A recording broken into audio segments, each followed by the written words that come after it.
Hey Truth Seekers, this is Nathanael here, going over a new strategy series video. This one is a bit different because this one we're going to be talking about how to build an Animo deck and knowing what ratios of cards to put into your deck. All right. So for starters, we're going to choose a primary Animo kind, and I'm going to choose Hope. So when I say a primary Animo kind, this is the kind of Animo that you're going to see most of in your deck. Personally, Carol and I only like to do one or two different kinds of Animo in a deck. But you can go three or four. I built one the other day that was three. I made a deck profile video about that when we were talking about our Universal Love, which also had the Holy Spirit in it.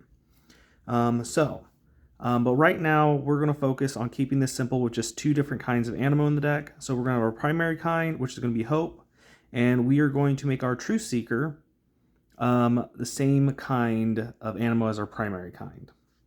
This is so that way you already have this Truth Seeker, which provides this power out there, so that way you'll be able to activate your Animo and utilize them to a greater ability because you'll already have this access to this kind of power.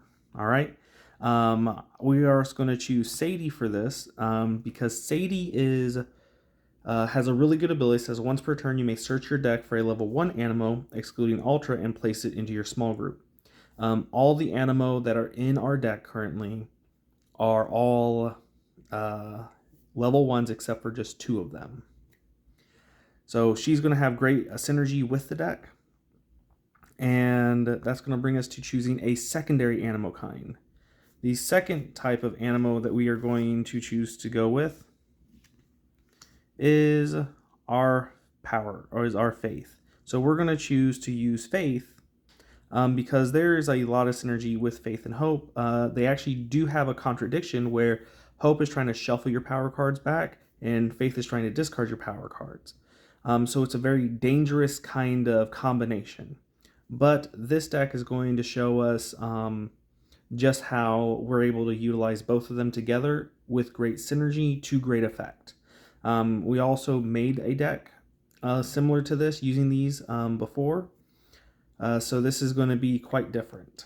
Or actually it's just going to be mostly be an upgrade from our Cross Trainers version.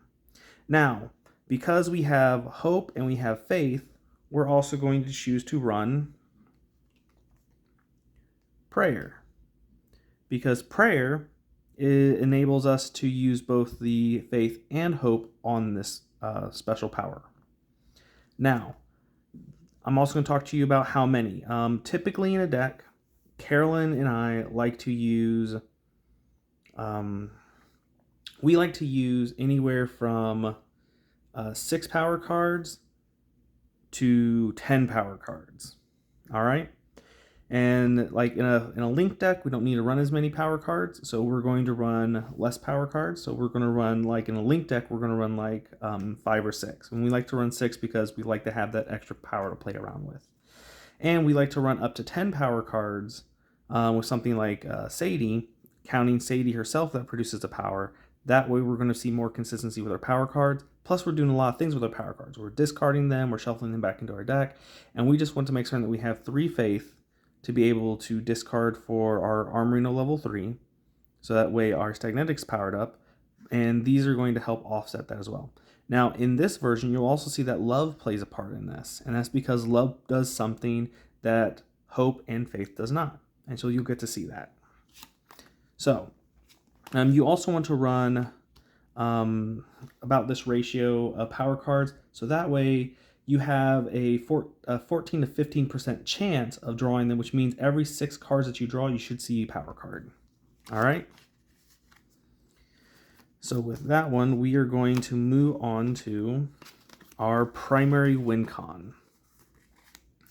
So since we have our primary Truth Seeker up here, we're going to talk about our primary Wincon, which we are going to choose to do Profess Hair and Wincon level 2. So our primary Wincon for this deck is Profess Hair and Wincon level 2. So they have great synergy together because Profess Hair says search your deck for up to 2 level 1 Animo, excluding Ultra, and place them in your small group if the space provides. Then shuffle your deck afterwards.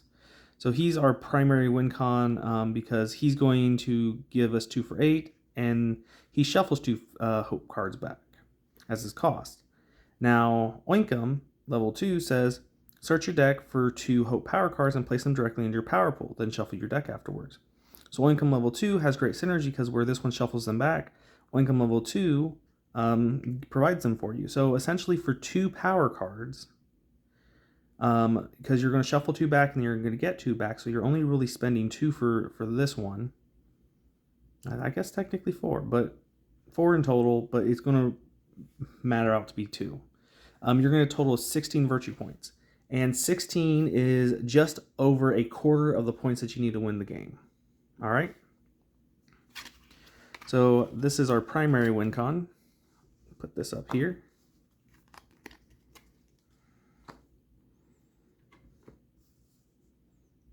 Move this Sadie over there, so that way we can keep her in focus. And now we're going to move on to our secondary Wincon, which is Armorino Ultra and Stagnetic level from Cross Trainers. So, Stagnetic is a 3 for 10, but has the ability that says that there are at least 3 Faith Power cards in your discard pile. This card has no activation cost. Armorino Ultra has great synergy with Stagnetic because it has 3 Faith Power that you have to discard. So you're going to get your 3 Faith standard power cards out into your power pool, activate Armorino Ultra, and discard those 3 Faith Power cards. That's going to allow you to activate Stagnetic for free. Now this is where the synergy between Stagnetic and Professor comes into play, because Professor has the action to search your deck for up to 2 level 1 Animo, excluding Ultra, and place them into your small group if space provides. So Stagnetic's a level 1, and he has great synergy because you can activate him for free as long as you have the 3 Faith Power cards in your discard pile. So you're going to activate Armorino Ultra, discard 3 Faith Power cards, activate Professor to shuffle them to shuffle your power cards back into your deck, and then search out for your Stagnetics, which then you're going to activate to gain more points. So this is a very strong and very potent strategy to win the game. Okay? So these are our Wincon cards. And now we're going to talk about our Fellowship bonuses. There are a lot of options for Fellowship bonuses with Faith and Holy Spirit, because you have like Flamingo level 2, you have Lumini, but we're going to try and keep the space minimum because the lower the level of Animo that you have, the easier it is to play.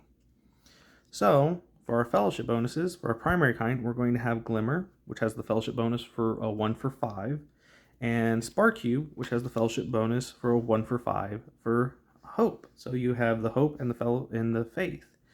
This way they can be synchronized together, and they're going to help you be able to win the game.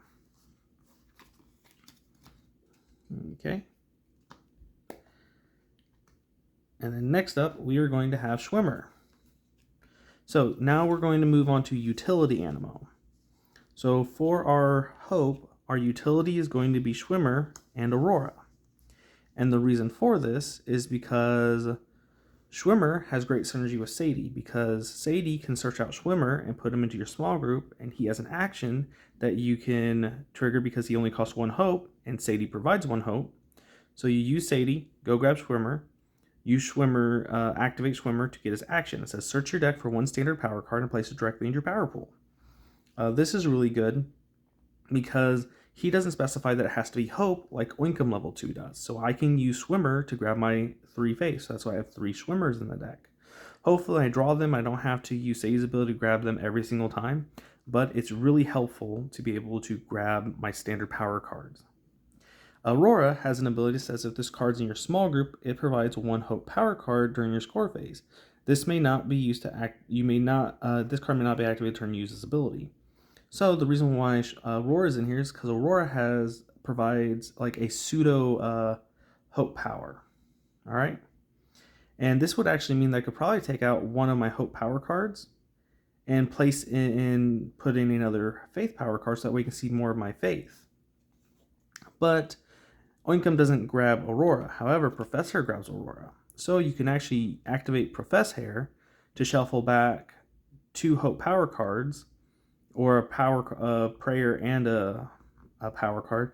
And then you can search your deck for 2 auroras, which would give you your hope back. And this is a very powerful combination because what we'll typically do is we will use Sadie to go grab Swimmer. We will activate Professor to go grab a Swimmer and an Aurora. So that way we can use our Swimmers to go get our Hope Power or Faith Power cards while we're using Aurora as our Hope Power cards to pay for our Swimmers cost. So this is really good and extremely helpful. Next up, we are going to be talking about our Faith utility cards, which are True and Armorino level 1. So, Armorino level 1 helps us out with our Faith Power cards. Armorino's not actually necessary for this deck, but I really want a space for Faith to be able to interact with power cards. So Armorino level 1 has the ability that says once per turn, as long as this card is in your small group, you may place 1 Faith power card from your discard pile into your power pool. So if you have already activated your Armorino and you've discarded your Faith power card, you can use Armorino level 1 to grab back your Faith power card, place it into your power pool, and then activate Armorino level 1 by discarding that, so that way it remains in your discard pile for your Stagnetic level 1. True Blue says that this card's in your small group, you may swap it with any level 1 virtuous animal in your discard pile, excluding Ultras. So this card's really good because it allows me to get back my Wincon level 1 if I had to discard it early, or my Swimmers, so that way I can use my Swimmers more frequently. And then we can also use it to grab back our Armorino, so that way we can recycle all our power cards again. We use it to go grab back our Fellowship Animo for extra points, or we can use it to grab back our Stagnetic or Professor. So True Blue is extremely helpful, and I'm definitely going to keep them at 3. Okay. And now for our off-color Animo. So these Animo are our love Animo that help us out. They also provide utility. Servitude has the ability that says once per turn you may draw 1 card for each Faith, Hope, or Holy Spirit Animo in your small group. Since I am using Faith and Hope in this deck, I should be able to draw a lot of cards as long as my small group is full. Also, Servitude is a prime target for Paul's Chains. And I can also use my Prayer to activate Servitude because it provides 1 love. Next up we have Potpourris. So Potpourri has the ability that says as long as this card's in your small group, ignore any effects from the actions of any cities revealed to you. So, Potpourris helps out against the actions of my opponent's Cities, so that way I can just ignore them, because there are cards like Scorch and Scawfish and Zapper King that prevent me from utilizing my Animos in the way that I would like to. So I can get Potpourris in my small group by using Sadie. Sadie also allows me to get around Zapper King, so that's another reason to choose to run her. And I can use her to go grab Potpourris, so that way I can ignore Zapper King, so that way I can play on my level 1 Animo from my hand. So these are my utility cards that are not Hope or Faith, but I do have a lot of utility for them, and because I run Prayer, I'm still able to activate them if I need to. Okay, so this is a 60 card deck, and I forgot to mention that at the beginning of the video, but you want 50% of your deck to be Animo. So if you're running a 50 card deck, you want 25%, or you want 20 Animo in your deck. And if you're running a 60 card deck, you want 30 Animo to be in your deck. All right. And at this rate, for every 2 cards that you draw, you should see a virtuous Animo. All right. So we're going to go ahead and pick all these up and move on to our story cards.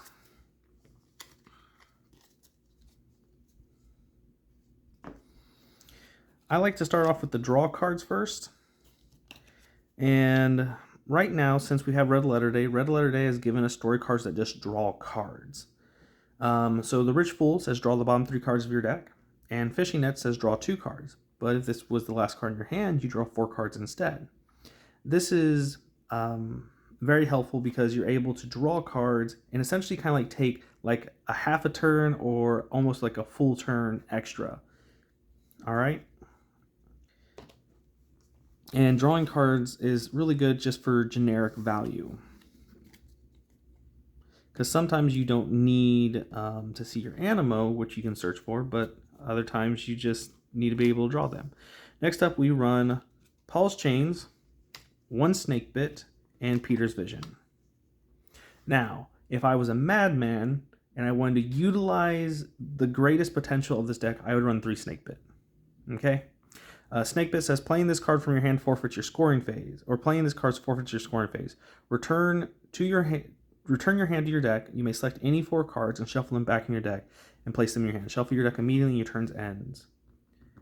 So, this card, it states its intentions that you're not going to get your scoring phase, but immediately ends your turn. So the way you're going to play this card is by playing all the cards that you want to play, then playing Snakebit to go and prepare for your next turn.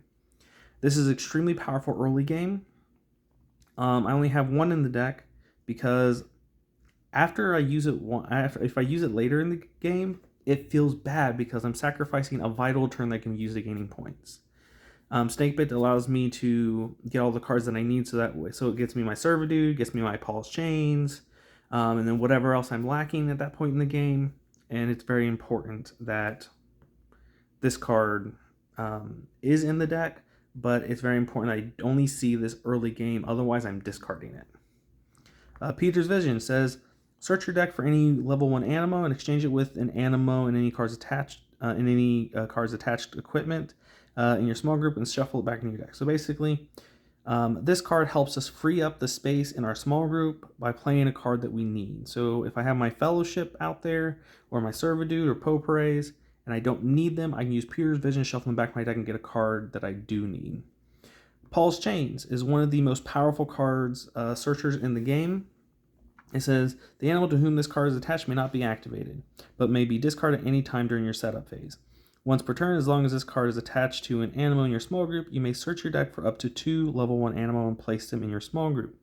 If there is no room in your small group, this card has no use. Okay? So this has 2 functions. One, I can equip it to essentially discard an Animo in my small group, since I can't just freely discard them. The other thing that it does is it primarily searches out my level 1 Animo, so I can go grab my Ultras, or my Stagnetic, or my Professor, or my level 1 Wincon to prepare for my level 2, so that way my Wincons can get set up easier and more consistently. This also pairs very nicely with Sadie, who already does the same thing, but without the requirement of having Animo attached, or having Animo to attach itself to. So Sadie and Paul's Chains help me get around Zapper King. Alright? And all 3 of these cards allow me to basically get rid of Animo that are in my small group, so that way I can get Animo that I do need into my small group. Those are for my search story cards. And then I run 3 cards that allow me to recycle. Primarily, most of the Animo in my deck are level 1s, so I'm going to be returning 2 level 1 Animo, excluding Ultra, from my discard pile to my hand. And the Runaway lets me select any Animo in my discard and return it to my hand, so I can go grab back my Ultra or my level 2s. Or I can grab any level 1 with this. And I think this is a good ratio for this. If I had a deck that was more balanced between my level 2s and level 1s, I'll probably run 2 and 2. But right now, since my level 2 is Oinkum level 2, I'm just going to focus on a 2 and 1 ratio split. Okay? And then finally, I have 1 story card that's a utility card, and it says Beautiful Gate. Choose one of the following. Remove a hindrance card from your active Cine, or ignore any effects from your active Cine's ability this turn. Millstone is a card that exists in the game. Millstone says that you can only activate 1 Animo per turn while this Cine is activated. You can use this to remove that hindrance. But there's also a card called Kroggle, and since I'm focused on recycling my Animo, Kroggle says I cannot retrieve cards from my discard pile, so that shuts off all my recycling. And so I can just ignore Kroggle by using this. Okay? Now you'll see that I got 1, 2, 3, 4, 5, 6, 7, 8, 9, 10, 11, 12. 12 story cards and equipment cards. So I have 2 equipment cards, and 10 story cards. Okay? This way, I'll be able to draw my equipment cards for every 12 to 15 cards. I should see an equipment card. And for my story cards, every 7 cards I draw, I should be able to see a story card. And story cards are very helpful and extremely important. Okay? Now, if you want to, you could run, say, 8 story cards. Because, like, you don't have to run this card. And you could just run 2 of these, but I prefer to run at least 2 recycle cards, 2 searching cards, and 4 draw cards. And then you can turn these into equipment cards, all right? Because you don't have to run pulse chains, but pulse chains is extremely efficient at searching for Animo, okay? And you could actually, say, not run Peter's Vision or Snakebit to search for Animo, because this has a drawback and this has a drawback. And instead, you can replace these with Pulse Change that has a lesser drawback and a greater utility, and then use these as other equipment cards, say for, like, I could run 2 frankincense and 2 gold, or I can run 2 breastplate, and I can run 2 shield of faith, or I can run 1 of each of those cards. So that way, I'll be able to utilize more cards, and you can do that in a Love Holy Spirit deck with Belt of Truth and Tools of the Trade and Sword of the Spirit and Myrrh. You have options, okay? And this is just a template to try and get you an idea of what the ratios of your deck should be. All right, and now moving on to our Cinnies. Okay, so I have Wolf, all right? The reason why I chose to run Wolf is because he is a 10 defense Cinny. It has an ability, if this card's in your hand, you may choose to show it to your opponent and shuffle it back into your deck if you do draw another card. Sometimes you will draw 2 Cinnies, and if this is one of them, you can shuffle this one back and play the other one. Because otherwise, you're basically going to be discarding that Cinny so you can draw more cards. And for my Cinny cards, I like to run, let's see here. I like to run about 8 Cinny cards because in a 60 card deck, because I really need to see Cinnies. And I like to run 7 in a 50 card deck. Okay? And so because I'm running so many Cinnies, I might end up drawing them when I don't need to see them. But you do want to at least see a Cinny practically once every turn, once every other turn. So for this, for every 7 cards you draw, you should see a Cinny Animo if you're running 8 Cinnies. So this one's going to allow you to shuffle it back in the deck and draw another card, so it's a utility Cinny, but also has a 10 defense, which is really good. Wincon Cinnies. These 2 Cinnies are what I call Wincon Cinnies. I think they should be in every single deck. This one has an action that says, your opponent may not play any level 1 Animo from their hand into their small group next turn. And this one has the ability that says, as long as this Cinny is active, your opponent may not reveal Cinnies. So, Zapper King is really potent because if rightfully timed, you can prevent your opponent from actually playing out their turn. And Judge Weed, if you activate this one, you can prevent your opponent from playing a Cinny on you the turn before you're going to win. So I consider these Wincon Cinnies. And then moving on, I have my Utility Stopper Cinnies. Okay. Detestable is in this deck because I expect everyone to be playing Pulse Chains. Detestable says action. Your opponent must discard 1 of their equipment cards that are in play. So that way, if they only have Pulse Chains in play, this will make them discard that. Grasshopper has the action that says when this card is played, your opponent reveals their hand, select 1 card, and have them shuffle it back into their deck. Grasshopper is to counter Snakebit players. So oftentimes, you'll notice that players will use Snakebit, go grab the 4 cards that they need, and if you use Grasshopper, you can look at their hand and choose 1 card, and they have to shuffle it back into their deck. And that could ruin their entire play for the turn. Alright. Then I have these 2 Cinnies, technically these 3. So, Hookworm's kind of in the same vein as Zapper King and Judge Weed. A perfectly timed Hookworm can stop your opponent's turn. especially if you get Hookworm early game, because Hookworm says as long as this Cine is active, all your opponent's animals require an extra universal cost in order to be activated. So this is very important to slowing down your opponent's game, and if you time this perfectly, you can prevent them from winning, because they're going to have to at least pay one extra on an Animo that is going to prevent them from activating more Animo in the same turn.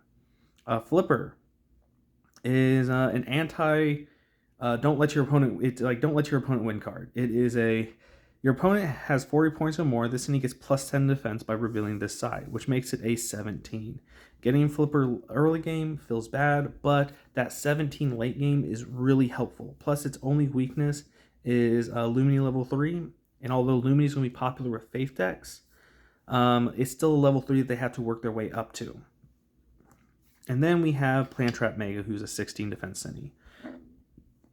We currently don't have Cines that have actions or abilities, but in Fearless we will. And Plant Trap Mega right now, I chose to run it because Vineon is its weakness, and in most Holy Spirit decks, you're not going to really see Vineon used. But it is still a possibility, and it does have a very simple verse on it, but I chose Plant Trap because its weakness isn't readily available. And I mean, if you're playing against a love deck, all your Cines have the weakness of Agapesaur, so that's a thing, and you got to watch out for Saltini. But quite frankly, if that's the case, I might end up taking out Hookworm and putting Evil in the deck. But they still have Potpourris that they can use as well. All right. So as I mentioned, I like to have about 8 Cines in my deck, so that way I can see them about every 7 cards. All right, which is usually about every other turn since you're drawing 5 cards a turn. Okay. So this has been a ratio. This has been about ratios and how to build your deck. So just for review, you want 50% of your deck to be Animo. You want 14 to 15% of your deck to be power cards, 13 to 14% of your deck to be Cines, 13 to 14% of your deck to be story cards, about 6 to 8% of your deck to be equipment cards. These ratios are just a template for you to use. They are not by any means law. And the reason why this isn't law is because if you run a Fuzzworm deck, I mean, you're probably going to have 13 to 14% of your deck be equipment cards rather than 6 to 8%. All right. And so with that, we're going to bring this video to a close. This has been our strategy series video on deck building ratios. So in the meantime, Truth Seekers, keep learning virtues and defeating Cines.